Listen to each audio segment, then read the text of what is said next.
recruitment work in terms of trafficking and slavery. So, Valentina, we appreciate your leadership here. Secondly, we'll hear from Lisa Renda Taylor, Director of the Project Itsura at the Anti-Slavery International. Lisa, we welcome you from Bangkok. Very much appreciate your being with us. Lisa had worked with the UN Interagency Task Force on Human Trafficking and has really focused tremendously on the seafood sector. And then Genevieve Taft from Coca-Cola, the Global Workplace Rights, who has really been a part of a number of the dialogues that ICCR has had with Coke over the years, over the decades, and is really going to be helpful in terms of what has the company done with its policies around ethical recruitment, and how is that being rolled out within the modeling system and suppliers, etc. Then we'll have the question and answer session, and at that point I'll describe again the process, but we'll be calling on you once you raise your hand, clicking on the icon next to your name, and Mary Vicari will unmute you so you're able to ask a question. And I would just want to say a welcome to each of you. This is primarily an investor audience. We also have a few companies, some State Department representatives, some non-governmental organizations, and I think that's absolutely important, because what we found out at ICCR early on in working on trafficking and slavery issues is that it doesn't matter how large an institution is. This is an issue with many different manifestations that has to be addressed in a multilateral, multi-stakeholder process.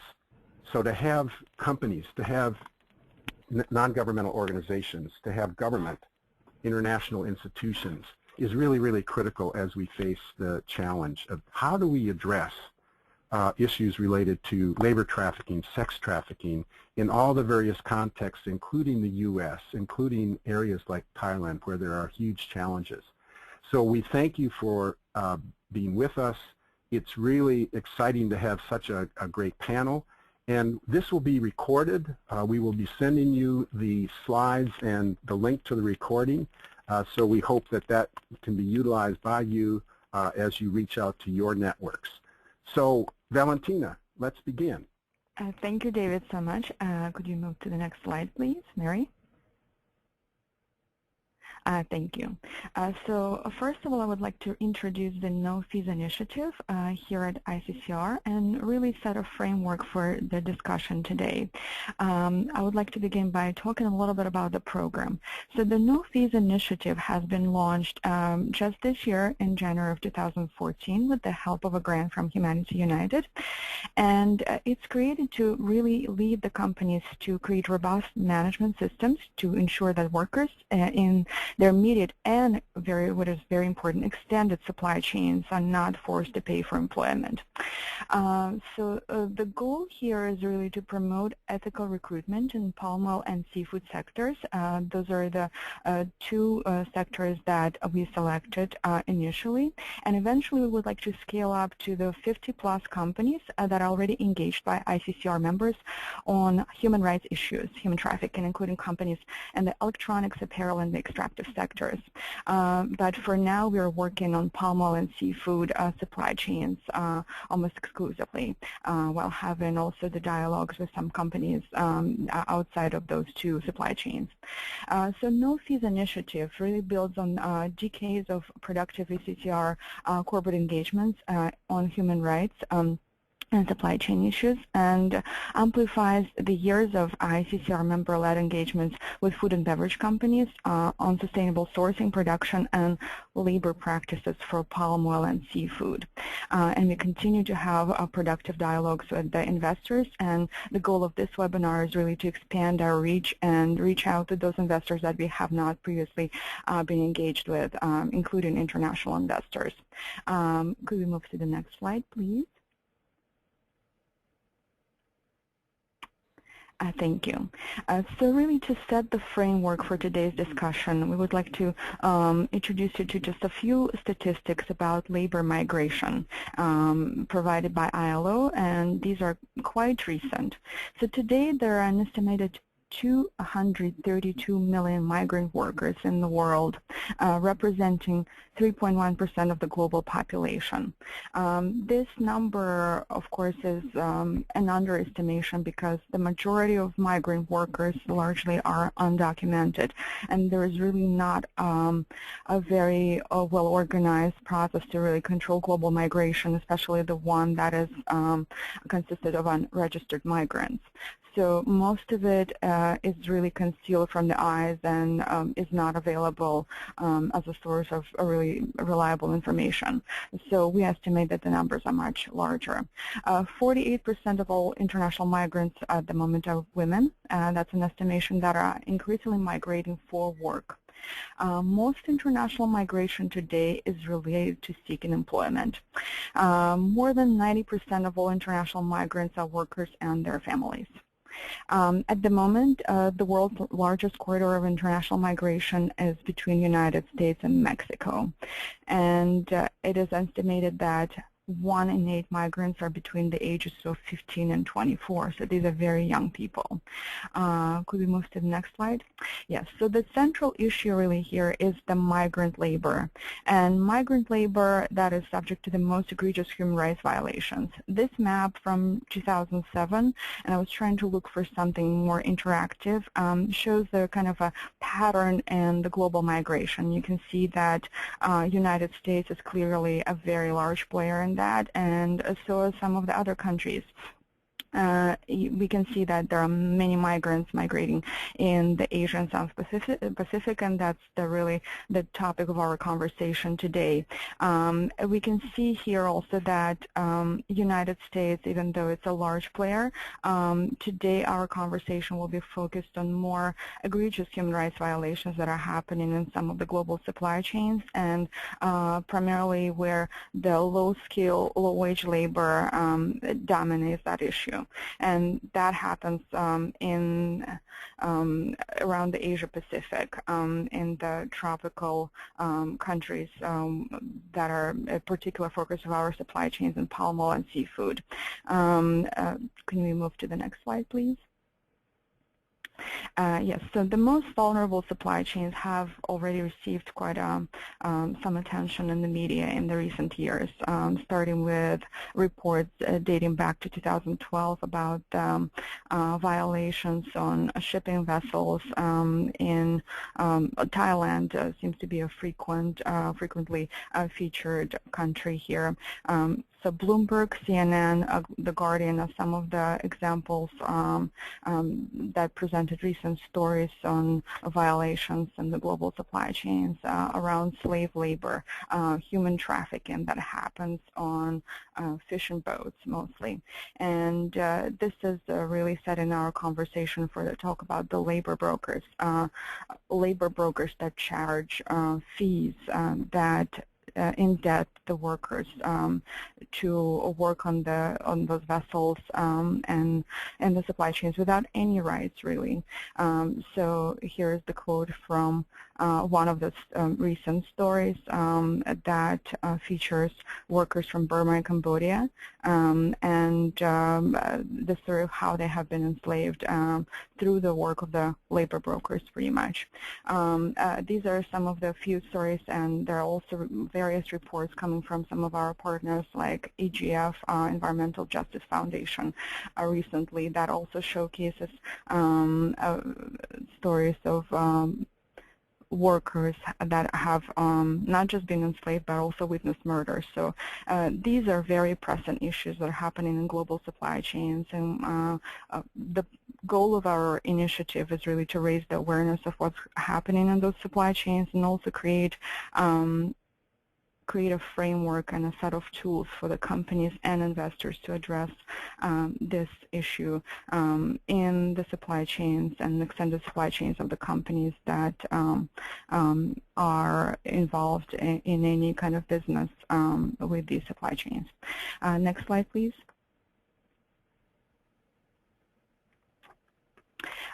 So this is to show you the cycle of the modern-day slavery. It's really a vortex of various various forces, various global forces that create this the tendency and really sets a framework for all this abuse. The real problem here is really the inequality of development, globalization forces, and generally failure of the global economy and also individual governments and various countries to secure provide employment for its residents. And there are several issues at hand here. There is a growing demand for new commodities. We have seen that in the palm oil sector. We are mostly talking about the nascent industries, basically, those that date back to 10 to 20 years, and they're largely unregulated for that reason. There are different forces at play here, some of them from, let's say, in palm oil sector, resulting from the recent regulations by FDA to ban saturated fats and moving to healthier commodities, and palm oil provides a kind of that healthy source of vegetable oil, and that's why the demand for palm oil has really increased in the recent years, and the sector has become increasingly industrialized, therefore demanding more labor, and that labor often comes from the neighboring countries when the country is not able to really satisfy its growing demand for labor. So that's one of the examples of the growing demand for new commodities. Seafood is also on that list because never before have we experienced such a growth in the demand for seafood, and United States is one of the examples. It's one of the biggest consumers in the world today of seafood and shrimp, that the majority of it comes from Thailand. Also, here, the rapid expansion of the new industrial sectors, such as seafood. Then, of course, we have tiger economies in Asia. So those economies where the development has been so rapid that it created an opportunity for the growth in many low-wage, low-skill labor sectors, and a great demand for labor in those low-paid sectors. Thailand is one of the examples of those tiger economies. Climate change, of course, is another force at play here. It also, not just forced migration and change in crop selection and commodity alteration in some of the global markets. One of the examples of that would be Bangladesh, where some of the potato fields have been flooded due to climate change and converted basically to shrimp farms. So climate change is definitely a large influence factor here. Also, demographic inequality. We see a lot of that in Asia, where there are some economies. Again, Thailand would be a great example here, where the population growth had relatively, comparatively stalled comparatively to its neighbors, where the population, let's say, of Cambodia, Laos, and Myanmar has been growing rapidly, and especially the population of younger population that really doesn't have any opportunities locally to find employment. So many of the young people there are forced to look for employment elsewhere, while the population of countries that are more developed economically is aging rapidly and doesn't really have that same dynamic. Also, different paces of economic growth in neighboring countries. Again, we're looking at that triangle, Thailand versus Laos, Cambodia, and Myanmar. These are the examples of neighboring countries that are so close to each other. At the same time, there's a really dramatic difference in wages that are paid to the workers. In many cases, those wages are 3 to 4 times greater than those that are available locally, again, forcing that cycle of migration. So all of that really creates a perfect platform for labor migration and generally an abuse, ensuing abuse. Okay, next slide, please. There are a number of, again, forces at stake here. Flaws in international recruitment are to blame for that growing dynamic. We have the map of the United States here because it's one of the biggest importers of labor at the moment. One of the key players, and according to the Centro de los Derechos del Migrante, that has conducted a study in the United States looking at the case of cross-border migration between Mexico and the United States and that large corridor, 58% of workers surveyed reported paying a recruitment fee. So recruiters are really here. It's a huge force that is responsible for facilitating this migration in the United States and in countries like Thailand.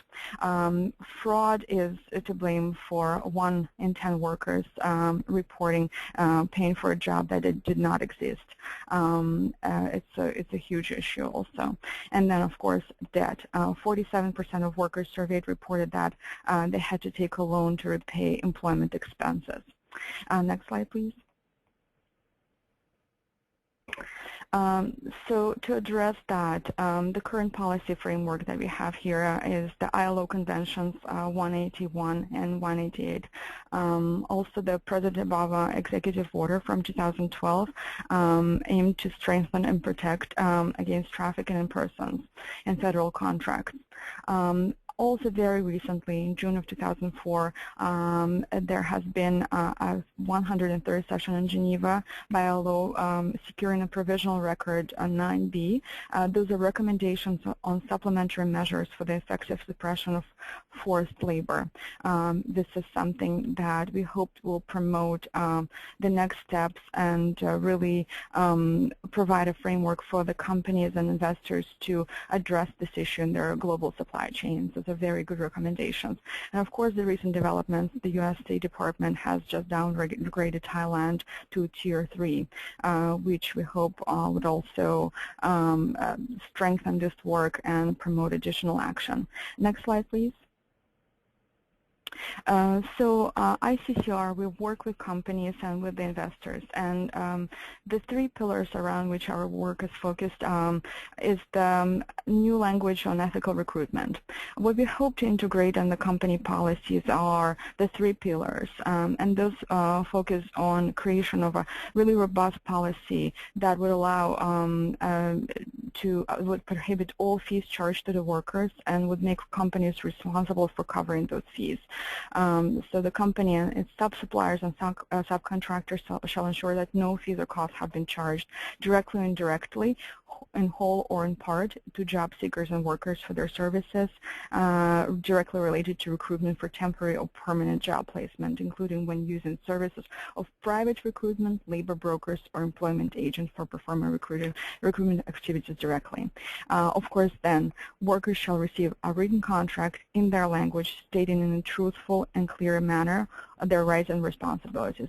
And this is very important because we're talking about undocumented migrants that often don't have any contracts.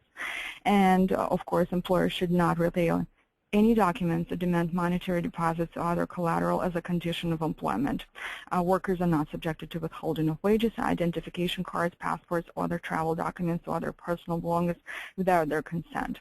So those are the 3 things that we are focusing our work with the companies, and we hope that this will be integrated in their policies and in this year in our work with the companies in the food and agriculture sector and hopefully moving on to the other sectors.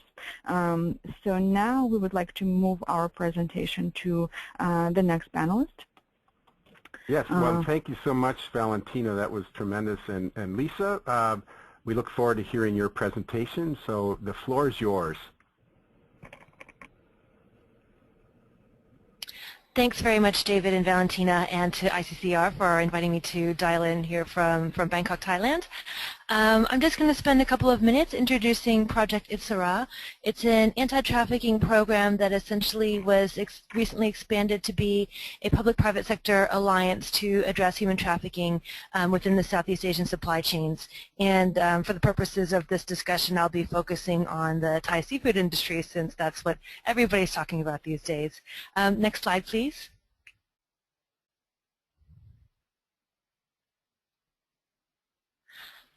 Sorry if there's a delay, by the way. I think my signal is probably not as good as your signals.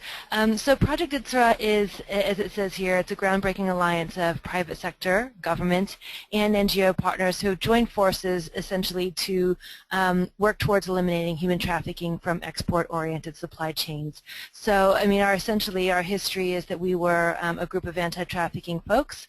We have all, many of us have worked for many years in the United Nations. Most of the people on my team have 10 to 15 years experience doing anti-human trafficking, but we realized when dealing with a lot of the cases of labor trafficking that we were facing in Thailand, which of course is the predominant kind of human trafficking that you see in lots of Southeast Asia, we realized that it really was difficult to move cases forward with all of the corruption that was involved, with all the money that was being made, without having the engagement of the private sector. We're really hoping that the leverage of the private sector will help us to really raise the bar on labor conditions in Thailand. So as you see from the next slide here, there are some points here that Valentina has already kind of spoken to, but for the context of Thailand, you'll see that there were about 4 million migrant workers in Thailand. The vast majority of them, of course, are not registered. They can be moved into Thailand through a couple of different ways. I mean, essentially there's informal recruitment channels and there are formal recruitment channels. The former are basically through unregistered, unregulated brokers.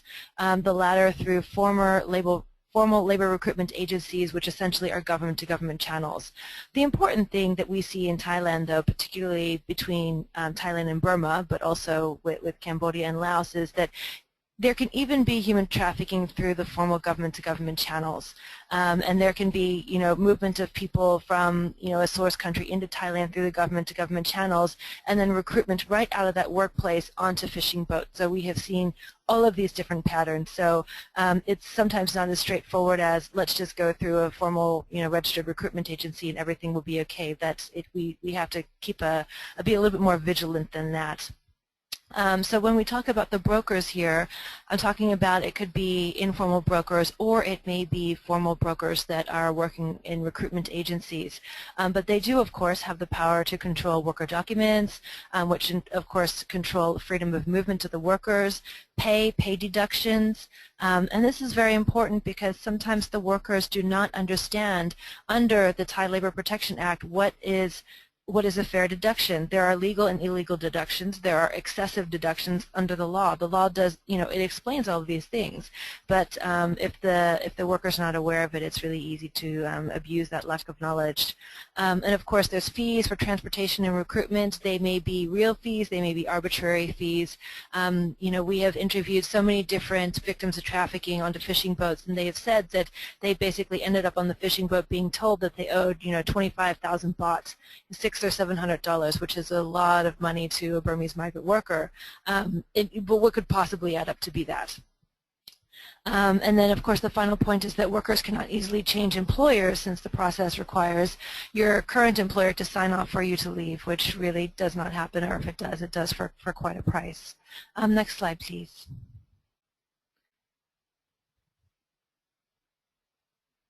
Next slide. Okay. I'll skip over this slide. Essentially, you can refer to it later on, but it has statistics that demonstrate the size of the seafood industry, the Thai seafood and pineapple industries, which are, of course, like most export-oriented industries in Thailand, very heavily reliant on low-skilled migrant labor. Next slide, please.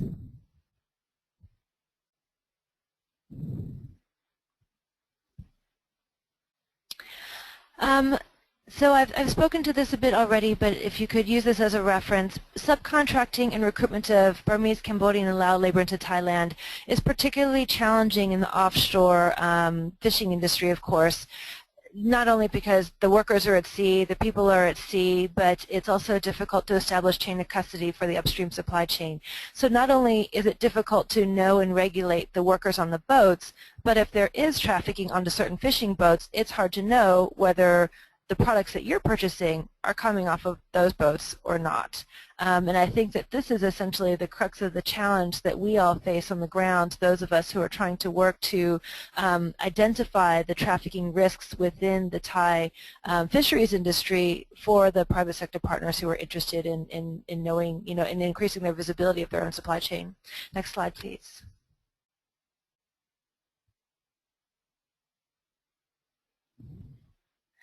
So the solution, or at least what we hope is the solution, is our model. It's a public-private sector partnership to identify and address human trafficking in Thai export-oriented supply chains. So we do not just work on seafood, but of course we'll focus on seafood for this talk. Next slide, please. It'll show you a diagram of the model. So essentially, you'll see that there are boxes in yellow. This is our on-the-ground field work. Our boxes in green, which is public sector action, that is working with the governments and the NGOs. So all of these together, the yellow and the green, pretty much equal the quote-unquote typical anti-trafficking response, the kind of work that we anti-trafficking folks have been doing for years. The blue boxes, number 5 and 6 on the ground, are private sector actions, or actions to engage the private sector in working with us to identify and eliminate trafficking in their supply chains, which is kind of the new kind of tack that we're taking here. Next slide, please.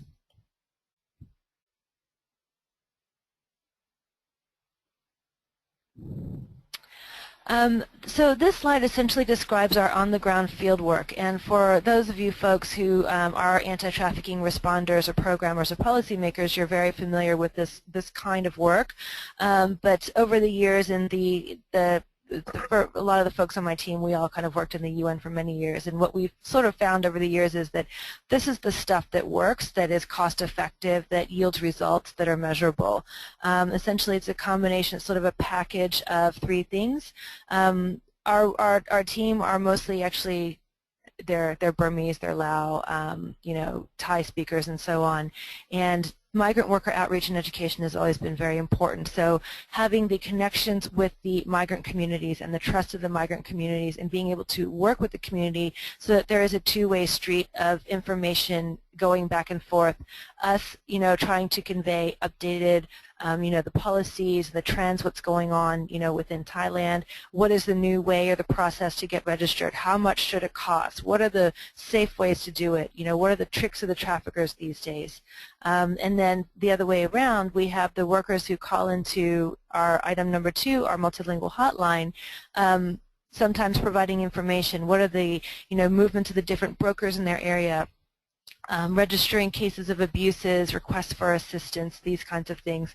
We've been doing this actually for about 5 years now. We get over 1,000 calls a year, and essentially we have amassed quite a bit of knowledge and information about different industries, different factories, different provinces, and it was a couple of years ago that we realized that when we cannot necessarily move cases forward on the ground because we just can't get the traction with law enforcement or in the criminal justice system, that perhaps working with some of our private sector partners, if we help them to understand what might be happening in their supply chains, visibility that they may not have, that we're hoping that they will work with us to work with their Thai suppliers to address these situations. And so that also leads to number 3, based on research and analysis. Programming off of an empirical base is better than programming not on an empirical base, and that seems obvious, but there's a lot of anti-trafficking work out there that does not program on baseline research and analysis, and we do hope to kind of try to hold ourselves to a high standard in this area.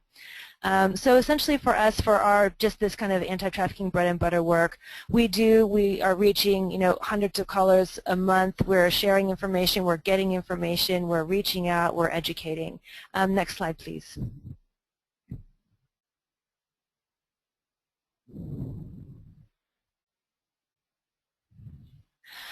So this is also the second half of the anti-trafficking work, the work with the government and the NGOs. And it can be summed up in a nutshell. It is the responsibility of the governments, of course, to enforce the law. And so when we get cases of human trafficking, the victim asks for assistance, or they would, like to help us help the government go after their perpetrators, then these are cases that will go through the criminal justice system. And for NGOs, civil society, they play a very, very critical role in victim services and support. So sometimes I think when we talk about industry improvement and improving workplaces, taking just a kind of a pure business angle, it's actually a really great, very scalable way to improve the workplaces and labor conditions for a lot of people at once. But I think that the one thing that we cannot forget is that in trying to improve conditions in workplaces, we may identify, tens, dozens, hundreds of cases, maybe even just one or two. But we may identify workers who have been exploited, who need assistance, who need, legal care, medical care, psychosocial assistance, economic support, and this component actually has to be, we feel that it has to be attended to and covered and not forgotten as well. And so we really do assert that in doing these kinds of intervention, public-private sector partnerships, it's really important to remember the civil society groups on the ground who are providing assistance to these workers in their native languages. Next slide, please.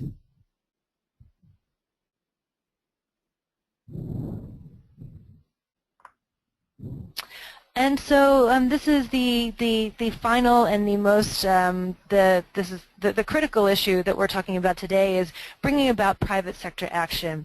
So we're doing this anti-trafficking work, and we hope that we can provide a couple of things to the private sector. First, we hope that we can help with all of the information that we're getting in our presence on the ground. We hope that we can help them increase the visibility in their supply chains, so not just about the industry in general, but about their specific supply chains. We hope that we can work with them to bring about concrete improvements, engaging worker voices and understanding what the situation is. So it's important for us to work with, say in the example of Thai seafood industry, in working with Thai suppliers, Thai factory owners and businesses, but I think it's also very important for us to remember to engage the worker voices, perspectives, and views of what the working conditions are, of what recruitment patterns are. And then the third part, of course, is remedy, and engaging the private sector in understanding how they can support better remedy for exploited migrant workers in their supply chain.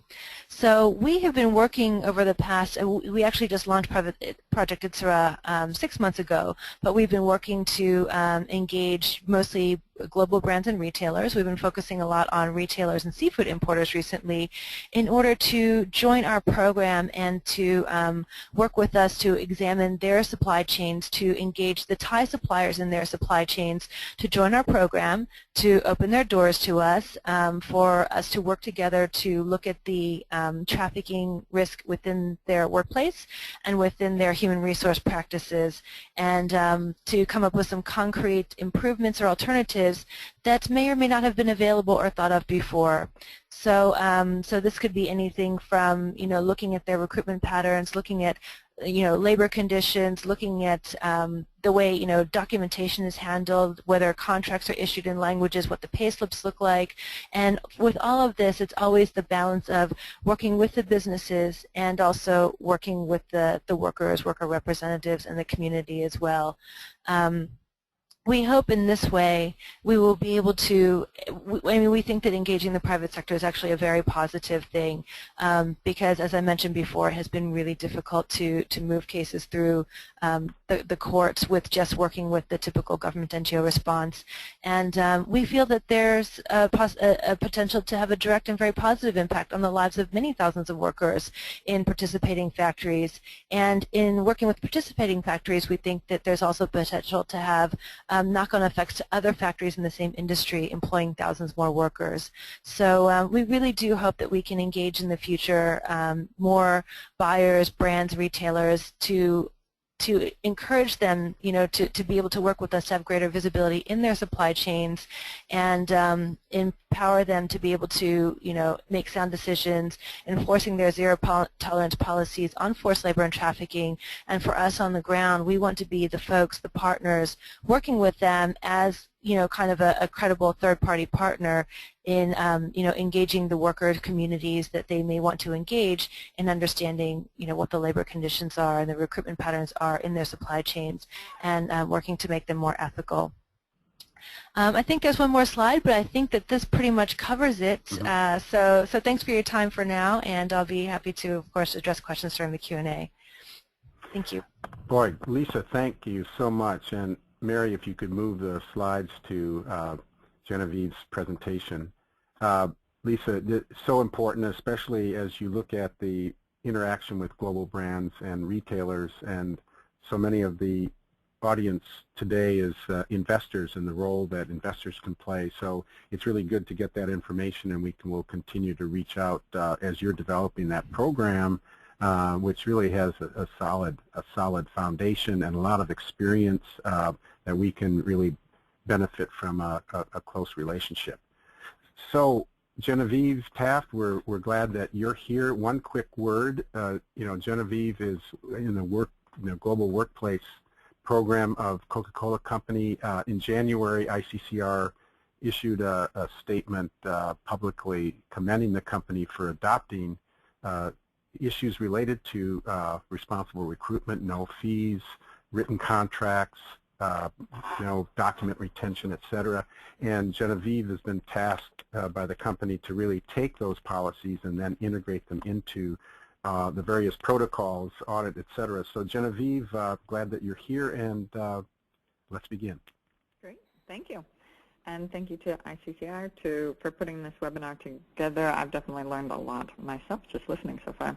So as David mentioned, I'm in the Global Workplace Rights Department at the Coca-Cola Company, and our department really focuses on upholding and helping the company respect human rights in our supply chain and across our system overall. And in the time I have, I thought I'd share a little bit about what the company is doing in the area of ethical recruitment and what are some of the challenges that we see. You won't be surprised that we're not really involved in the Thai seafood industry, but we do operate in over 200 countries and territories, and as you saw with the numbers, that there's such an immense amount of global migration that this is certainly something that any company dealing in so many countries needs to do a little bit of self-reflection about and start looking internally about what they can do to prevent these issues. So our stance on forced labor and human trafficking definitely aligns with our overall company vision of respecting human and workplace rights, and that it's fundamental to our culture and imperative for our sustainable business. Our human rights policy and our supplier guiding principles have always expressly prohibited forced labor and human trafficking. But with the numbers that Valentina talked about, and with an estimated 21 million workers in forced labor conditions, we as a company felt that this was a global issue, and it's of such scale that it requires kind of more proactive approaches and broader collaboration. And so with that in mind, we've really started to focus on the issues, and there's three areas that we've been really working on. One is updating our due diligence efforts and looking at our policy enhancements, and that's what David talked about as well. Second is, how do we raise awareness both internally and externally about the issue? And then third is collaborating with our peers, looking at broader collaboration and what can we do as an industry overall. So if you move to the next slide, recognizing that migrant workers are particularly vulnerable to exploitation and human trafficking, we did take a look at our policies and due diligence activities with the aim of how can we better protect such workers in our supply chain. And we, as a result of that, we enhance our overall policy specifically to kind of reference the human trafficking element, and then we came out publicly with 3 principles, and these align with what Valentina talked about at the beginning.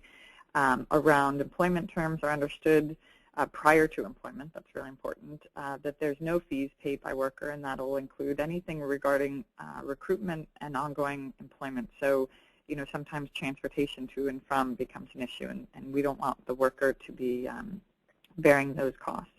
And then that the worker has access to their personal identity documents. And so we think these principles, along with our general prohibition of forced labor and human trafficking, align with the recent regulations, the executive order, the spirit of all of that, and really help us create a framework of responsible and transparent recruiting and employment practices. So I thought I'd just unpack those a little bit. So next slide.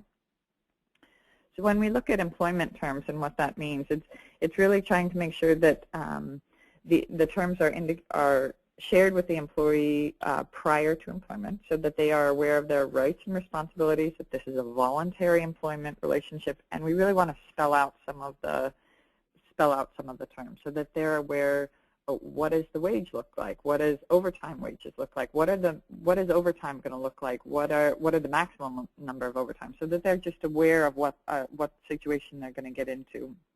All benefits, what are the benefits going to be provided, and if there's any sort of living conditions, generally with a lot of these migrant workers, living conditions will be living situations will be part of the package. And so what is that going to include?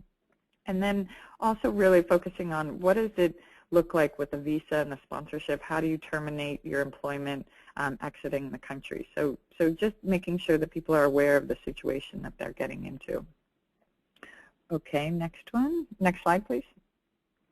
In terms of no fees, again, just reiterating, we want to make sure that the employer is assuming a payment of the recruitment fees and not the worker.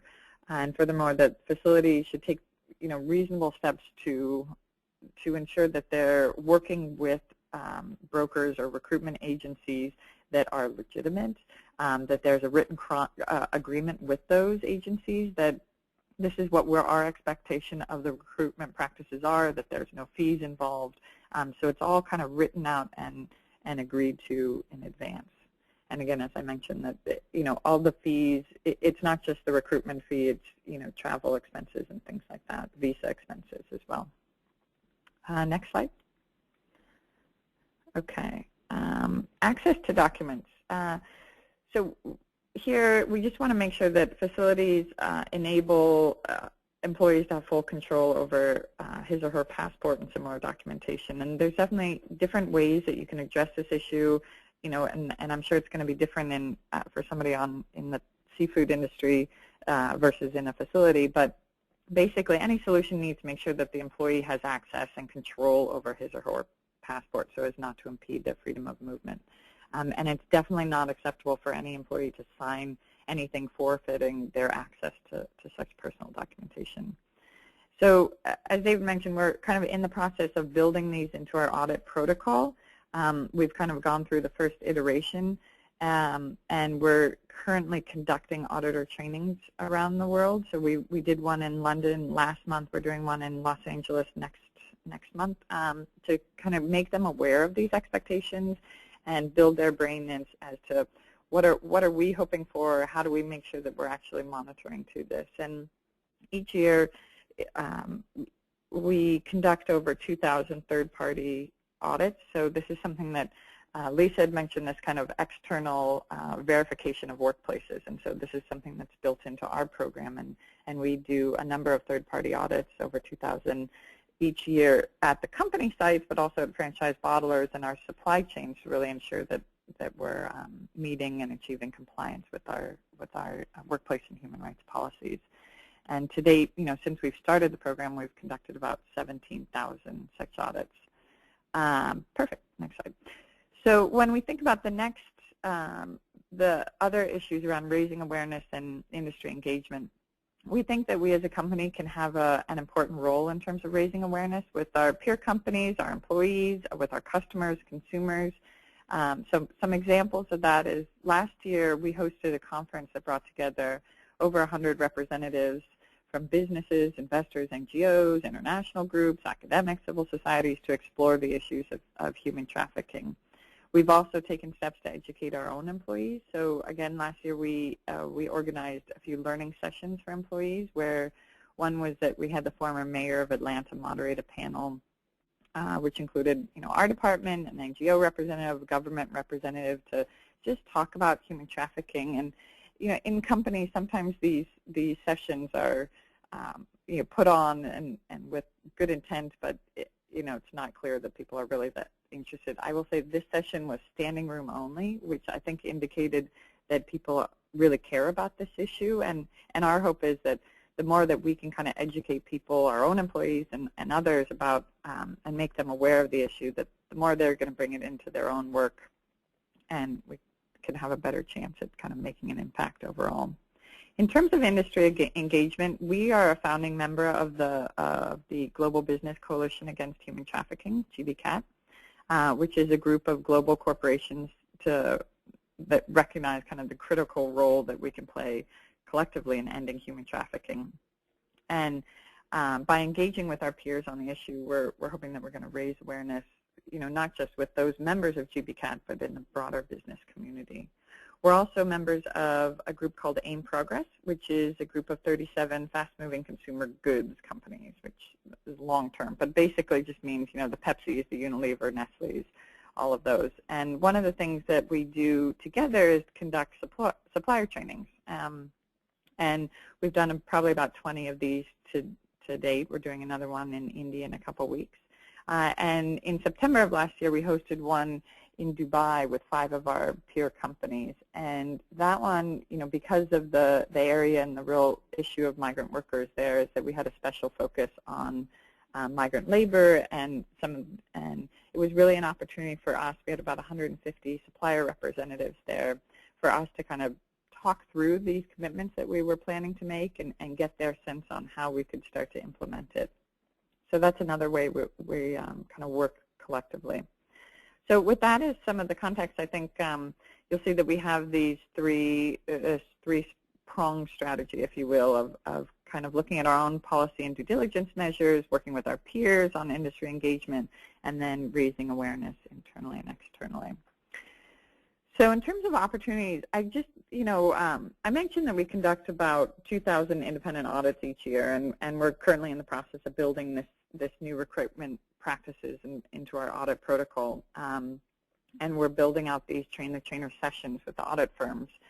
And I think, one of the challenges is going to just make sure that we rely a lot on independent auditors to go out and be the eyes and ears for the company of these at these sites. And so just making sure that we kind of build their awareness of the issue and make sure that we're working with them to build their skills on detecting the issue of exploitation of migrant workers.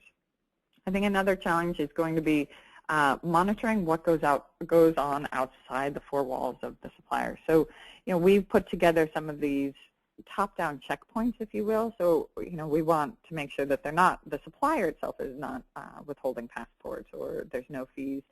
I think getting that bottom-up approach is going to be something that's really important and challenging. So what happens at that initial point of recruitment in like a village, let's say? And again, it's going to be different, whether migrants are moving out and searching for jobs at the destination country, or if there's kind of recruitment happening at the source country. But in any case, there's a whole lot that happens outside of the 4 walls, and so I think we're just going to need to continue to think through how do we get further down the supply chain. So we've definitely started this point, but something that we're going to need to continue thinking through. So I think we have a strong foundation and a good social compliance program to start with, and we've taken some really important additional steps with these 3 pillars around recruitment practices. But it's definitely something that I see as a work in progress and one that's going to take broader collective action. So that's all from me, and maybe I'll stop there. Great. Well, thank you so much, Genevieve. This is really important, and of course, with so many investors on this call and the ongoing work of ICCR on the ethical recruitment issues, the no fees, et cetera, we see it as really essential for companies like Coca-Cola to have taken leadership and then work out the details as to how you integrate it into your protocols, your processes, and really get down to the level that you're describing in terms of making it bottom up. So as we look at other companies and encourage them to move in this direction, it's so helpful to have that sort of emerging good practice as you're working that through your system, and I think that's really, really essential as others are looking at ways to implement similar policies. So we are a little bit close to the hour. I would suggest that we stay at about additional 5 minutes so that we can get questions really briefly, if you want to ask a question, click on the icon next to your name in the attendee box. That will raise your hand. And Mary Vicari, who's a part of the program team here at ICCR, will unmute your line and you can raise your question to a particular panelist. I think given the shortness of time, if we don't get to your question, why don't you just email me, dschilling@iccr.org, and I will get the question to the appropriate panelists, because we want to certainly continue that dialogue. So let's begin with the first question.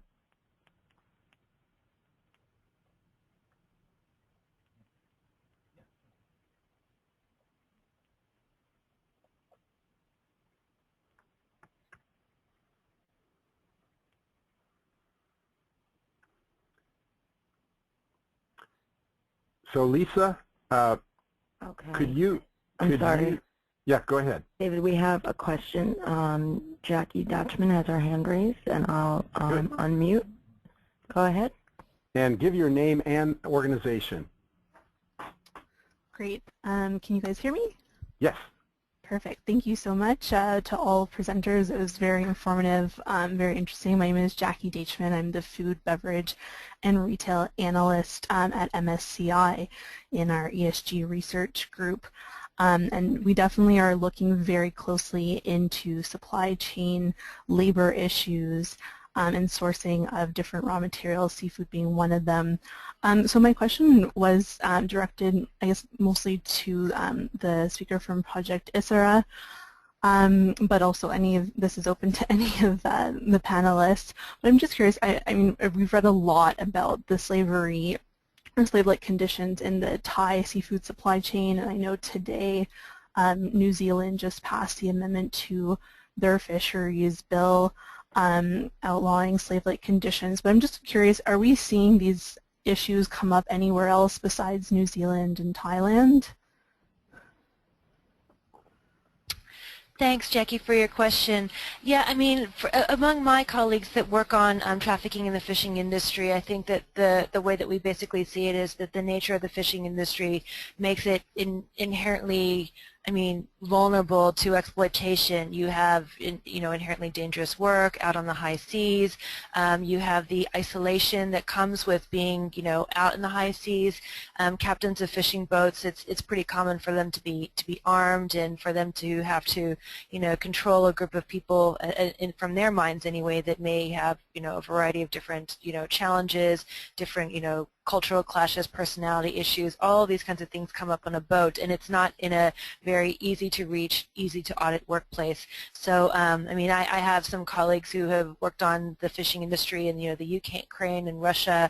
Even among higher skilled fishermen, there are issues of exploitation, trafficking, and abuses. So I think that this is, it's been pretty timely in the past couple of years to see more focus on the industry at large, globally, to understand what is it about the nature of this industry that opens itself up to exploitation, and how do we address that? Great. Great. Thank you. Thanks so much, Lisa. Mary, any other question here? Yes.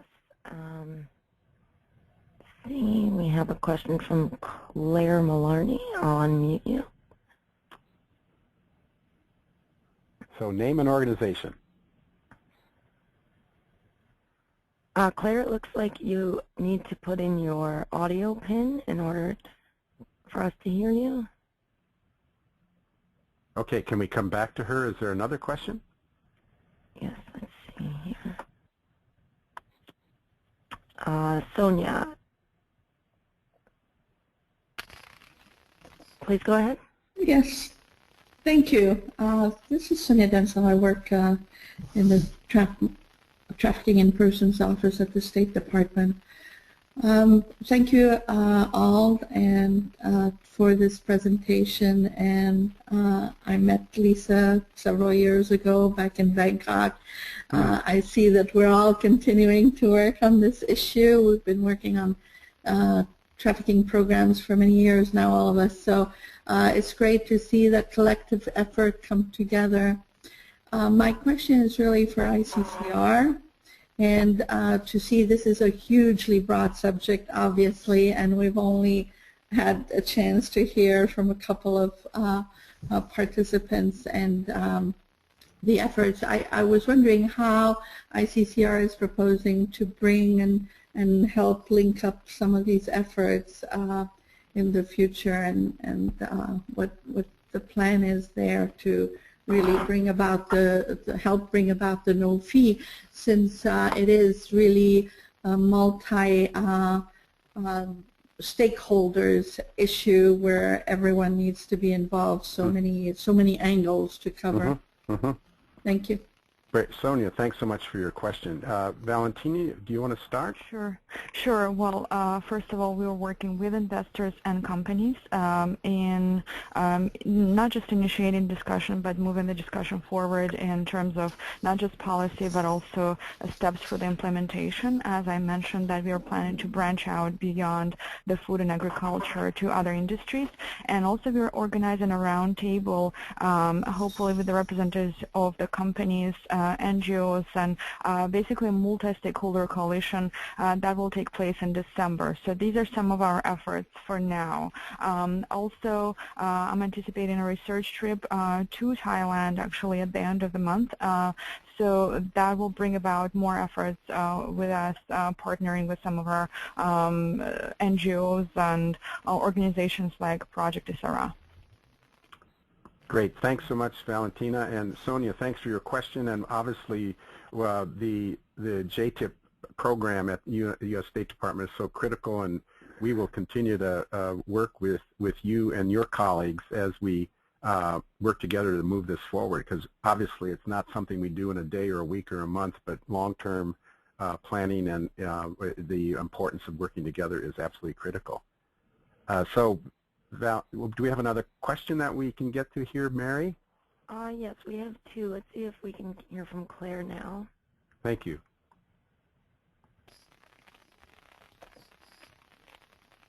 Claire?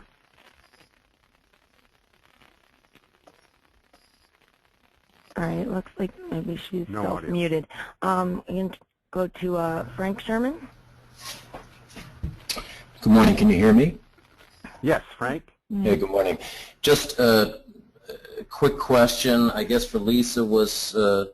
It was not so clear on her program what the brand and retailer solutions or remedies might be. I heard greater visibility and enforcement of no, forced labor policies, but it wasn't so clear what the project is doing to support brands and retailers in implementing a solution to a complex problem. And my second question to Genevieve, I guess, was certainly kudos for Coca-Cola for stepping up and being a leader here in their policy and raising awareness, but it was not so clear that your program is getting to the broker level. How are you ensuring that your supply chains don't have these unethical brokers? That one is I don't know how you would do it, but it didn't seem like your program was deep enough to get to that level. Thank you. Okay, thanks, Frank. So Lisa, do you want to begin? Yeah, thanks, Frank, for your question. It's a great question. I'm actually going to sort of start by grabbing onto something that Genevieve talked about at the end of her presentation about the difficulty to look beyond four walls for the auditors to have appropriate detection skills for understanding exploitation and slavery of migrant work and within their supply chain, of auditor skills. Essentially, Project Itsura is an alternative to social auditing, because we understand the challenges of social auditing, especially when the workplace is foreign. There have been countless social audits of factories in the past couple of years in Thailand that we have heard about through our hotline, where the auditors come in, it's a one-day visit, they do not speak the language of the workers, they look around to see what they can see, but there's so much that they miss because slavery or forced labor of foreign migrant workers it's actually probably a little bit harder to detect than we would like.